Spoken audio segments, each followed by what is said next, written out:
good founders and good tribes start by being obsessed with the customer, which creates this great product, and they service it well, and they get these advocate customers. When my heart's not in it anymore and I'm just doing work I don't really believe in, that I don't think is going to contribute to any meaningful outcome, that's always bad. Good culture and a good leadership is just worth its weight in gold. Oh yeah, because that will build a good product anyway.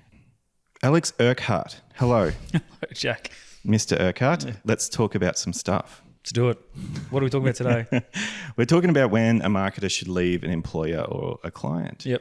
It's a difficult decision a lot of the time, I think. When to break up. When to break up. You're in this together. You love each other, of course, and it's a tough time. You're like, should I go now? Should I not? But I think it is very important to leave at the right time and before it gets too late, because take it from someone actually who's never left at the right time.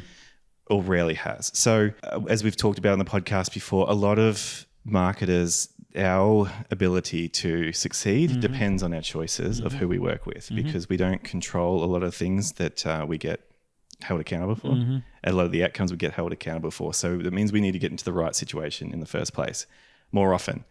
But what happens if we end up in the wrong situation, which I have been in many times before? Don't worry about that. And again, I cannot remember a time where I have left, I believe, in hindsight at the right time. So what usually happens with me is if I do stay too long, it kind of gets to a really tense stage. Everyone's annoyed with each other. Doesn't end well, which isn't good either, because then you don't have a referral and it's just a shitty feeling, really. And you did a lot of work, you really tried, but there's just the alignment's not there. And honestly, probably never was, but it's really sticking out like like it's its job to stick out. What do you see as the cracks happening? Because you said like when it goes from your fiance, it's all right, probably wasn't.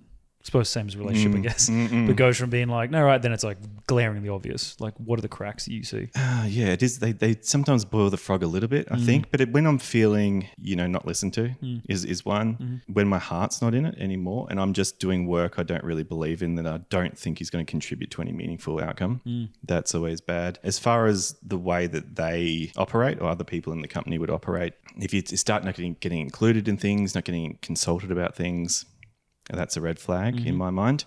But it's like a general feeling of just this is not where I fit. So, and that's where I think a lot about tribalism these days, and about how if it's not your tribe, it never will be. And you can't change other people. People change at a very slow rate generally. Like they're not going to become the person you perhaps want them to be, or the company and organization that you want it to be overnight.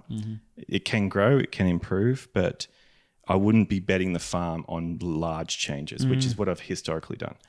So yeah, I've stayed too long. Yeah, most of the time. It just wears out and it just drifts more and more apart. And it does. Yeah. So I can speak to that side of it. And I'll give you a good example with someone I spoke to the other night about, there was a B2B company. They were in the services space. I was with them for a year or two doing consulting work. Really cared, really liked a lot of the people and where it was going, and I had a vision for it. Like as the marketing consultant, I go, this is where I see the market being. This is where I think you should go. This is what I think you should do. Long story short, I pitched for equity in that company and was going to do all these things, and I was going to become part of it. But, that there's a few contingencies there where direction and whatnot. And I put a couple of months into this presentation for this company, and it took me about 3 hours to show them all my ideas and everything, which in hindsight, maybe that's a bit long. But anyway, it was a lot of work. I thought about it very deeply and I was very excited. Like I thought, oh, great. I really think I can make this happen and push this in the right direction. But part of that is focusing and only having one market that you go after with a few offers maybe, or one offer that you serve really well. And sometimes people aren't open to that and they want to keep things, we kind of serve more than that, we can help here and there. You can't build your business to serve like 4 or 5 distinctly different segments, especially if you're small. So this is like, let's say a $2 million company. You can't be really good for say 5 segments. You've got to be really good for maybe 1 at that stage. And then you can get to a stage where, okay, maybe we can branch out into other segments and stuff. Not then. And that was my advice. And I said, let's just chase this one really solidly. Because it's B2B too, and it was some enterprise selling, like it was about building networks with CFOs and with C-suite people. What you do is not always easy to track. Like how do you measure the what does the financial value of a relationship with a C-suite executive have? It's hard to say, but you know it's a good idea. Yeah, it might be worth crap load if the right opportunity appears. It might be worth nothing if they don't do anything. Yeah. Yep. If they could directly buy from you, like a lot of the strategy I put together was around them directly buying, but also getting access to their network and their stamp of approval. Yep. So, but it's kind of a little bit boring for some people. It's not that interesting, but it's effective. This is the direction I wanted to go and do that really well. That ended badly at the time because I felt disrespected when I presented this and put all this effort into it. Yeah, it was like poking holes unnecessarily in just weird things. And it's like, oh, okay, it just feels like they're trying to tank the deal. This doesn't feel genuine, like a genuine criticism. And look, I'm happy to take genuine criticisms and yes, that's great. Like pick holes in it. But if it's this little fiddly stuff, who cares? And it just was a bit, I'm like, something's off here. So anyway, that ended badly at the time. I've since reconnected with those people and we get along great now. But they've said to me now, 5-ish years later, you were right. Interesting. But it took them 5 years to do the things they had to do and try all the experiments or what I consider experiments. And then they're like, okay. Not mean to sound arrogant or anything, but I think that's very humble of them to do that because it's like I think I'm just getting older, but I'm digging there when someone goes like, I'm sorry about that. Like I was wrong. You were right. That's a rare thing in 2024. And like to the point to exactly what you're saying, it's not about trying to get one up. Like you both trying to find what works and there's equally likelihood you could be wrong. They could be wrong, but yeah, that's cool to come back. Your hypothesis, or at least your direction was right. Yeah. And I agree. Like it's a big thing to say because a lot of people won't say it. It also is my expertise. So I'm not saying this as if I'm some brilliant person. I'm not curing cancer, but this is what I'm good at. This is what you do. Yeah. It's not that big of a surprise that I got it right either. So, but some people just aren't ready for it. In that instance, I'm trying to demonstrate how long it took for that to be accepted, and they had to experience things that I can't make them experience things. Yes, correct. To feel the pain of going the other direction. Yeah, and this is the thing we were saying too. It's like having the pain of going through that stuff is sometimes one of the best things in the world. And it sounds awful, but I talk with the other guy who's a consultant as well, and we say that some of the best founders to work with are the ones that have been burnt the most. And not trying to put them down or anything, but it's just saying like you've gone in, you've actually battled, you've gone on the front line of the battlefield, and you're like, holy shit, like this is difficult, or I tried all these things, it didn't work, and then you come back, you're like, okay, that makes sense, and this thing's exactly what you just said then. Like having a culture in the organization to go, let's focus on this part of the market is hard to do because that means sacrificing all these other things. But until you go through the battle hardened crap and you go, oh yeah, we tried to chase 50 things, we burnt out, 10 people left, and we're now worse off. Then you go, let's focus on one thing. And it's not until you go through that you don't empathize with it enough. So that's kind of cool. And like you said, that change, well, as you said, 5 years. Yeah, like that's how long it took. People change, but slowly, very, very slowly. You're better off finding people that are already out there. Yeah. I stayed too long. In that situation, every other situation, pretty much the same. Stay too long. It's an awful feeling on the way out. You just know it's not going to last much longer. And it's also when you leave when it's too long, it can end badly. Like you sort of want to leave every employment opportunity with a positive way of doing it. And I remember saying this to you too. It's like I think something about marketers is that your job is half is just empathy. Yeah. You're trying to go, what do these people want? How can I give that to them? Is marketing in one sentence. Is like usually they're people pleasers because people pleasers have good empathy. That's why I think the marketing spectrum, I think it's like 70% women because you usually have more emotional intelligence. And it's like that drives a lot of it. But I think people who are people pleasers tend to have a higher resilience to putting up with crap. I work with people who are like, this isn't right, it's not working, I'm out of there. Where it's like people who are more empathetic are like, oh, let's see it from their side, or hang on, I could be wrong. And it's like this, you prolong this painful thing instead of being like, this is not working, it doesn't feel right. In saying that, if you have one bad day and quit, that's yeah. But to your point, you give it some time. I always give it the 6-month rule. If you feel like crap and you feel the same way after 6 months, leave. If that's how it feels, then get out. Yeah, but I know that you've left at the right time before. Speak to someone who basically never has. So tell me about that. I had one with, and still friends with them now. They're just such a good organization. But It was with one, and I've spoken about it a bit in other episodes, like they're a non-profit and they did a technical tech side of the business, which I was involved with, and love the company, but like my passion and my drive is everything is in the tech world and marketing world. The project that I was on, we took as far as if we could possibly go, and basically got to the point where in order for the business to go up that next level, we had to invest into it, and we needed like some more developers, we needed more runway, needed more time. We got the product market fit. It was just engineering the product behind that. And rightfully so, the business was like, hey, this is not our core. This is not what we do. So we're not willing to just take this huge risk and all this additional burden on top of us. We're just going to keep it sort of churning along and sort of bubbling of where it sits, which is totally fine. But then I was sort of went to them and said, hey, listen, like, that's cool. And if anything, that's probably my advice to you as well. It's either double down or leave it. And I said, well, my career and what I want to do with my life, it's probably more of the double downing phase. Like I want to be involved with trying to push growth and trying to get things up and running rather than just sort of letting things move along. And they were like, yeah, that's fair. That's fair. Like it was very clear, like we're going this way, you're going that way. And it was like, love this company, love working with you guys, but I'm going to call it a day. Yeah, and cool. It was like, they were so supportive. They were like, we'll give you referrals and stuff like that. And it made sense, I think, because we both knew, ironically, what we wanted, which is rare. Because I think, especially with marketing world, and I'm not going to go down this rabbit hole, but when people hire marketers to work with them, they're like, we want growth. Marketers do growth.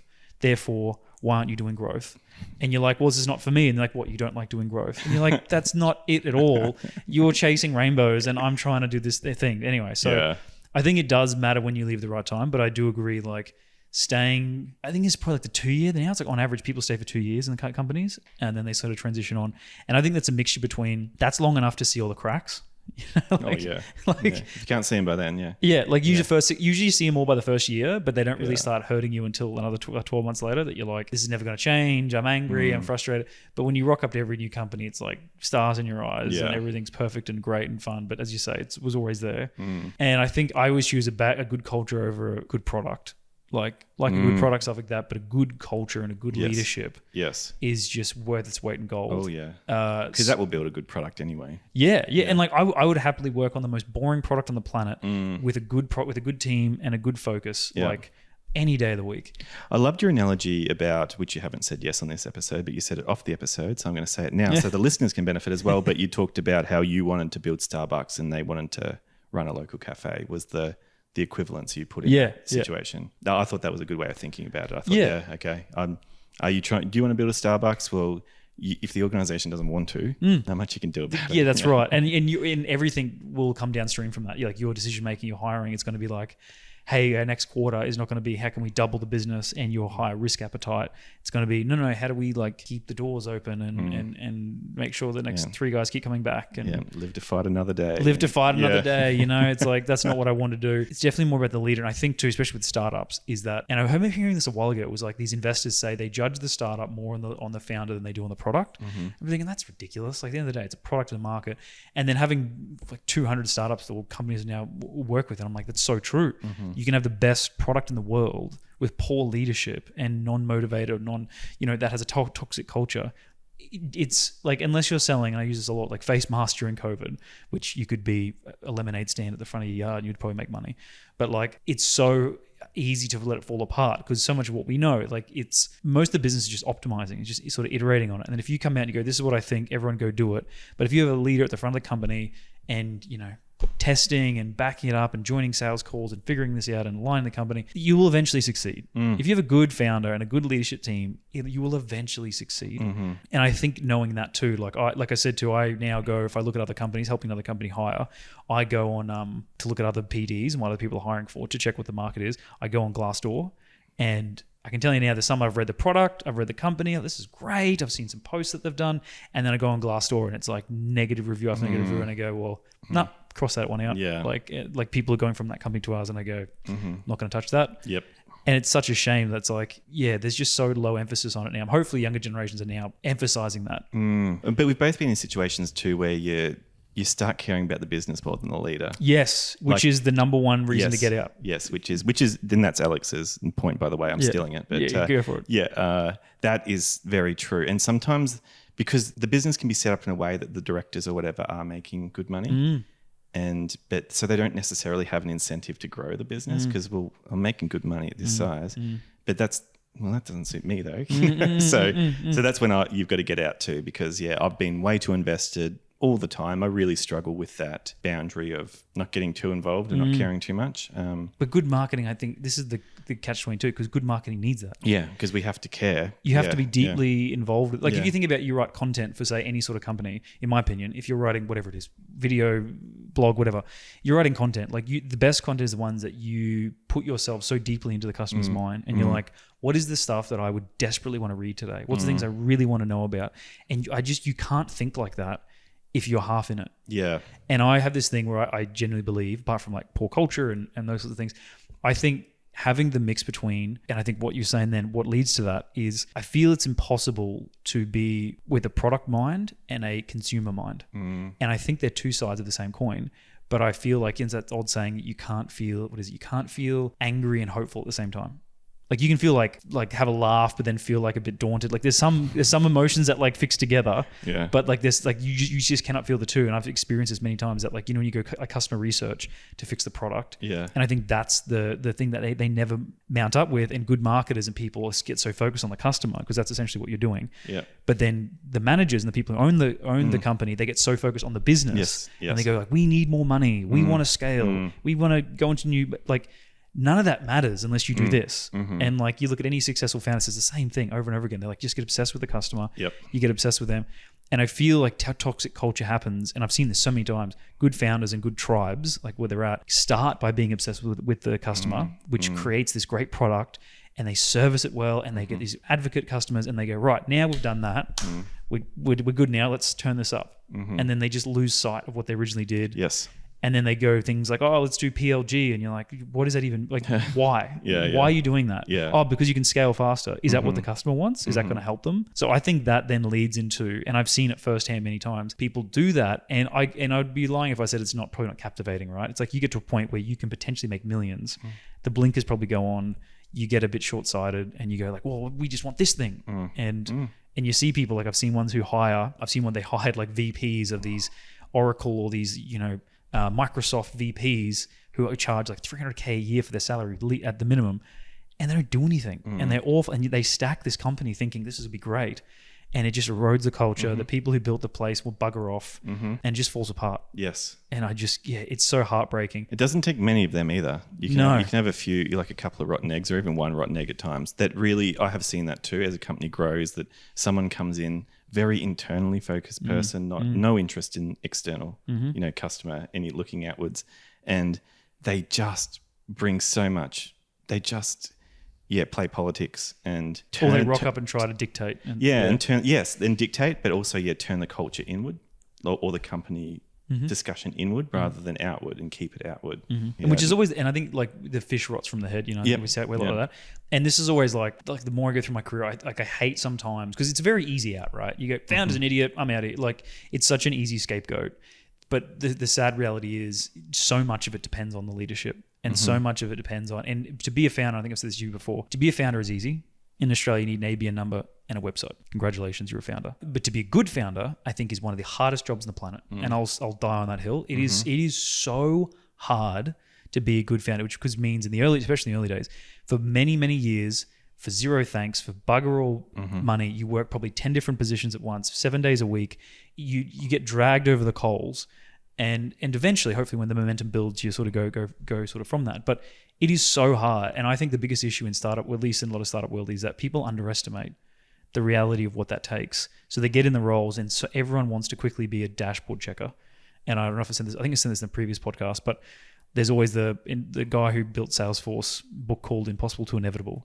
And he talks about the different levels, but three or four different levels of when the company grows, and the people, the tribes that you hire. And one of them in the early days, you need entrepreneurs. You need like 4 or 5 hardy, a sales guy who's got no issue jumping on a support call, a support person who's got no issue going to a conference to pitch a product. Like you need these really versatile people, generalists, that do everything it takes to move the company. Then when you start to scale, you need process-driven people. You need to hire people. You don't want entrepreneurs because you've figured out what works. You need them to follow this thing. Fill the product out. That ain't us. No, right? Yeah, that's right. Well, that's what I mean. And this is the whole point, right? Because some people, very few, can adapt to each level. And so it's only like the 1% of the 1% of the 1%, like the Bezos and stuff like that can go from early to extreme. Because as you go up, like having that VP of Microsoft, probably in Microsoft, they're very good. Yeah. You're managing 50,000 people and there is a time to check dashboards. When you've got 5 people. Not much on the dashboard. No, you don't check the dashboard because guess what? It says what it said an hour ago. Nothing's changing. So your principal's so low. Same 10 customers. Yeah. Like doing the same shit they did last week. Yeah. I love that. I lost it one day in a sales meeting when someone said, "What's closing this quarter?" And I just burst out. I was like, "The same as last quarter. Nothing's changed. Like we're not doing anything. Change something." So I don't want any more board reports. I'll just, spoiler alert, I'll write on the back of a napkin. Nothing's changed here. Yeah. Like let's save you the time. Like let's go out and do something. Yes. And so it goes to like the process-driven people, and then it turns into those dashboard checkers. Because if you're managing 1,000 people across 50,000 customers across 5 different products, you do need dashboards. Yes. Yeah. You need quantifiable metric systems to figure out what's going on. And I think there's a massive issue between that. So the tribes I leave, and I see it all the time, dashboard checkers come in too early.